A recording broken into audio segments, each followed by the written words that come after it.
লালমনিরহাটে কালীগঞ্জে গেগরা সতী নদীর ওপর জরাজীর্ণ ও মেয়াদোত্তীর্ণ সেতুর কারণে চরম দুর্ভোগে প্রায় 25,000 মানুষ। দীর্ঘদিন ধরে সংস্কার না হওয়ায় সেতুটি পরিণত হয়েছে মরণ ফাঁদে।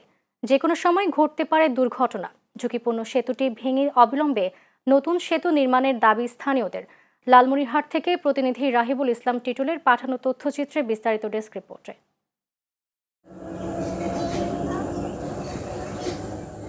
লালমনিরহাটের কালীগঞ্জে গেগরা সতী নদীর উপর জরাজীর্ণ সেতুটি মেয়াদ উত্তীর্ণ হয়েছে প্রায় 1 যুগ আগে, কিন্তু দীর্ঘ 12 বছরেও নতুন সেতু নির্মাণে নেওয়া হয়নি কার্যকর কোনো উদ্যোগ। বাধ্য হয়ে এই ঝুঁকিপূর্ণ সেতু দিয়েই যাতায়াত করছেন শিক্ষার্থীসহ আশপাশের 3 গ্রামের প্রায় 25,000 মানুষ। চলাচল করছে ভারী যানবাহনও। বেশ কয়েকটি দুর্ঘটনা ঘটেছে ইতোমধ্যেই। বড় কোনো দুর্ঘটনা ঘটার আগেই সেতুটি ভেঙে নতুন করে নির্মাণের দাবি স্থানীয়দের।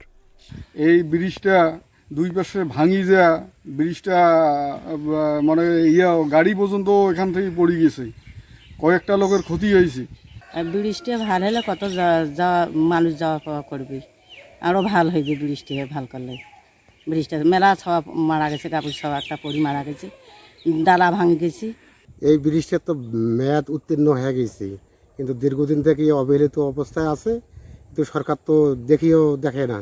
এখন যদি এটা সরকার যদি একটা কেয়ার নিত তাহলে জনগণের চলাচলের খুব সুবিধা হইতো। বাচ্চা দুই পাশে রড ভাঙ্গা পুলটে ভাঙ্গা দেখি তো বাচ্চা দুই দিন সাইকেল থেকে সাইকেলে পড়ে গেছি। আবার মানুষ মনে করো ট্রাক কয়েকদিন উল্টিন রাস্তার এই রকমের জন্য। এলজিইডি বলছে সেতুটি নির্মাণে ইতোমধ্যে প্রস্তাবনা পাঠানো হয়েছে সংশ্লিষ্ট দপ্তরে। বরাদ্দ পেলেই শুরু হবে নির্মাণ কাজ।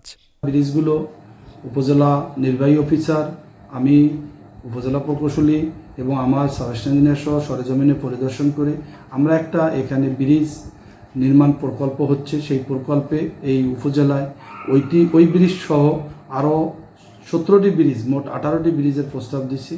ব্রিজের বরাদ্দ যদি আসে এবং আসলে আমরা ব্রিজটি পুনর্নির্মাণ করতে সক্ষম হব। কেবল আশ্বাস নয়, জনসাধারণের ভোগান্তি লাঘবে অবিলম্বে সেতুটি নির্মাণে কার্যকর পদক্ষেপ নেবে কর্তৃপক্ষ, এমন প্রত্যাশা স্থানীয়দের।